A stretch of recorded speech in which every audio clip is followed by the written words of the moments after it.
Hello students, जैसे कि हम लोग कंटिन्यू करें हमारा chapter number 8 and is that financial management, जिसमें हम लोगों ने शुरू किया था फाइनेंशियल डिसीजन का क्वेश्चन, जिसमें एक डिसीजन हम लोग देख चुके थे रिलेटेड टू इन्वेस्टमेंट।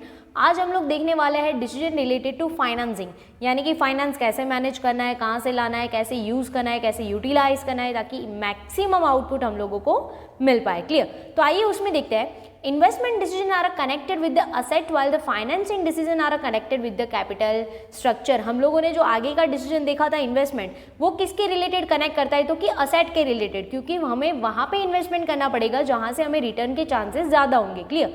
और यहाँ पे जो हम लोगों का फाइनेंशियल डिसीजन है वो किसके साथ मतलब कनेक्ट करेगा सबसे ज़्यादा, तो कि कैपिटल स्ट्रक्चर के साथ, क्योंकि हमें हमारा स्ट्रक्चर ऐसे फ्रेम करना है ताकि सब कुछ स्मूथली और इजीली पॉसिबल हो पाए। Clear? Capital structure include, capital structure में क्या क्या इंक्लूड होगा, तो फर्स्ट वन है इक्विटी शेयर, यानी कि हमें डिसाइड करना है कि हम इक्विटी शेयर यूज़ करेंगे या फिर कौन से शेयर या फिर जो भी डिबेंचर है, बॉन्ड है, वो हम लोग क्या इशू करने वाला है। क्लियर? फिर इक्विटी एंड प्रेफरेंस शेयर, हम लोग इक्विटी और प्रेफरेंस दोनों को साथ में भी इशू कर सकते हैं। इक्विटी शेयर एंड डिबेंचर्स, यानी कि हम लोग इक्विटी और डिबेंचर का कॉम्बिनेशन भी बना सकते हैं। इक्विटी प्रेफरेंस एंड डिबेंचर, यानी कि हम लोग इक्विटी शेयर और प्रेफरेंस शेयर को भी इशू कर सकते हैं, साथ में डिबेंचर भी इशू कर सकते हैं।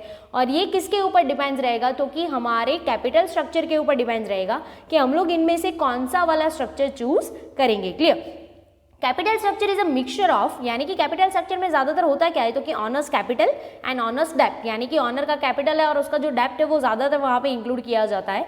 Financial manager has to take a decision regarding the proportion maintain between equity and डेप्ट। जो हमारा फाइनेंशियल मैनेजर होगा, जो सबसे ज्यादा फाइनेंशियल मैनेजमेंट देखेगा रिलेटेड टू फाइनेंस, उसको ये खास डिसीजन लेने पड़ेंगे कि हम लोग कौन से टाइप का कॉम्बिनेशन क्रिएट करेंगे, कौन सा डेप्ट रखेंगे, कितना इक्विटी इशू करेंगे, तो बैलेंस जो हमारा है वो मेंटेन हो सके। क्लियर? फिर है capital structure having a proper proportion of equity capital and a डेप्ट is called the optimum capital structure. Guys 1 mark में आपको ये क्वेश्चन पूछा जा सकता है कि ऑप्टिमम कैपिटल स्ट्रक्चर किसे कहा जा सकता है, तो कि जो भी हमारा इक्विटी का रेशियो है और हमारा डेप्ट का रेशियो है, अगर उसके बीच में बैलेंस मेंटेन होता है तो वो हमारा क्या हो जाएगा, ऑप्टिमम कैपिटल स्ट्रक्चर। क्लियर? यानी कि हमें कितने प्रोपोर्शन में क्या रखना है ना, वो कौन डिसाइड करेगा, जो हमारा फाइनेंशियल मैनेजर होगा वो डिसाइड करेगा। Clear? Optimum capital structure is a less risky and ensure the maximum return. अगर हम लोग ऑप्टिमम कैपिटल स्ट्रक्चर को अडॉप्ट करते हैं, उसके थ्रू हम लोग हमारा फाइनेंशियल मैनेजमेंट करेंगे,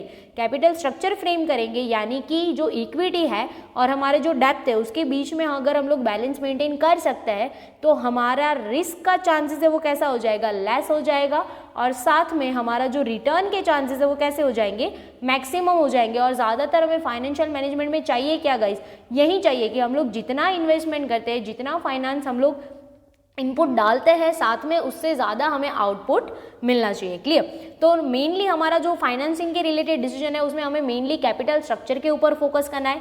मेनली हमारे पास 4 टाइप के स्ट्रक्चर है। एक तो आप इक्विटी सिर्फ इशू कर सकते हो, इक्विटी के साथ प्रेफरेंस जा सकते हो, इक्विटी से के साथ डिबेंचर इशू कर सकते हो, या तो फिर इक्विटी प्रेफरेंस एंड डिबेंचर सब कुछ इशू कर सकते हो। बट आपको इक्विटी के बीच में और डेप्ट के बीच में बैलेंस मेंटेन करना पड़ेगा, और जितने प्रोपोर्शन में आप बैलेंस करके ये इशू करते हो उसे क्या कहता है, तो कि ऑप्टिमम कैपिटल स्ट्रक्चर। आइए अब हम लोग देखते हैं कि फैक्टर्स अफेक्टिंग द फाइनेंसिंग, यानी कि फाइनेंस को कौन कौन से फैक्टर्स अफेक्ट करेंगे।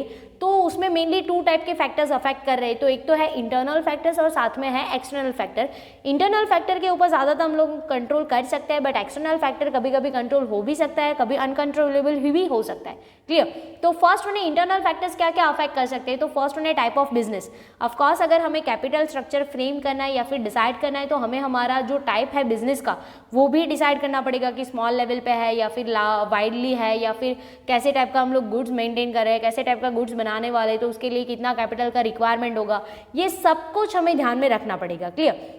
फिर देन आफ्टर है साइज ऑफ बिजनेस, यानी कि हमारा बिजनेस छोटा है या फिर बड़ा है, तो उसके हिसाब से हमें कैपिटल का मेंटेनेंस रखना पड़ेगा, उसके हिसाब से हमें अरेंजमेंट करना पड़ेगा। फिर एक ग्रोथ ऑफ बिजनेस, अगर हमारा बिजनेस बहुत ज़्यादा ग्रोथ पे है तो उसके रिलेटेड फ्यूचर में कितना कैपिटल रिक्वायर्ड हो सकता है, कैसे उसको अरेंज करेंगे, कैसे मेंटेन करेंगे, कैसे यूटिलाइज करेंगे, ये सब कुछ हमारे पास प्रॉपर प्लानिंग होना चाहिए। फिर देन आफ्टर है फाइनेंशियल रिक्वायरमेंट, अगर हमारे बिजनेस में कोई अप एंड डाउन आ रहा है, कोई ज़्यादा डिमांड हो सकती है, कभी कम डिमांड हो सकती है, प्रॉफिट का रेशियो अच्छा हो सकता है, नहीं भी अच्छा हो सकता है, तो जितनी भी फाइनेंशियल रिक्वायरमेंट्स है हमारे बिजनेस की, वो राइट टाइम पे राइट सिचुएशन पे हमें मिलनी चाहिए। क्लियर? ऐसे हमें अरेंजमेंट करना है। फिर नेचर ऑफ असेट, यानी कि हमारे असेट का नेचर कैसा है, अगर उसको टाइम टू टाइम रिपेयरिंग करवाना पड़ता है या फिर बहुत ही ज़्यादा उसके ऊपर मतलब खर्चा हो रहा है, वॉटेवर जो कुछ भी है वो सब यहाँ पे अफेक्ट करेगा। और फिर then after attitude of a director, director का एटीट्यूड कैसा है कि उसको अपने हाथ में कंट्रोल रखना है या फिर अपने हाथ में थोड़ा सा कंट्रोल नहीं रखना है, वॉटेवर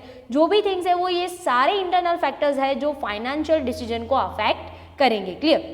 कौन कौन से, एक तो है हमारा टाइप है, साइज है बिजनेस का, फिर बिजनेस का ग्रोथ है, फाइनेंशियल रिक्वायरमेंट है, नेचर ऑफ असेट्स है एंड एटीट्यूड ऑफ डायरेक्टर्स है। क्लियर? फिर सामने हम लोग देखते हैं एक्सटर्नल फैक्टर, कौन कौन से एक्सटर्नल फैक्टर हमारे बिजनेस को अफेक्ट करेंगे related to financial decision. Clear? तो फर्स्ट वन है condition of a capital market, हमारे कैपिटल मार्केट का क्या कंडीशन है, राइट नाउ का क्या सिचुएशन चल रहा है, वो ऑफकोर्स इसके ऊपर अफेक्ट करेगा, क्योंकि हमें मार्केट में अगर कॉप अप करना है तो उसके साथ भी हमें बैलेंस बना के रखना पड़ेगा। और कैपिटल मार्केट जो है वो हम अकेले खुद कंट्रोल नहीं कर सकते। क्लियर? वो जैसे ग्रो अप करता है या तो फिर जैसे वे में जाता है उस वे में हमें उसके साथ फॉलो करना पड़ता है। फिर है फ्लोटेशन कॉस्ट ऑफ सिक्योरिटीज़, यानी कि हमारी जो सिक्योरिटीज़ है उसका फ्लोटेशन कॉस्ट कैसा रहेगा, तो वो डिपेंड्स रहेगा पूरे जो भी हमारे इन्वेस्टर्स हैं उन लोगों के ऊपर, जिसको भी हम लोग कंट्रोल नहीं कर सकते। फिर एटीट्यूड ऑफ अ इन्वेस्टर का एटीट्यूड कैसा रहेगा कि भाई वो हमारे यहाँ पे कौन सी सिक्योरिटीज़ में इन्वेस्टमेंट करना चाहते हैं, कौन सी सिक्योरिटी में इन्वेस्टमेंट नहीं करना चाहते, ये सब कुछ भी।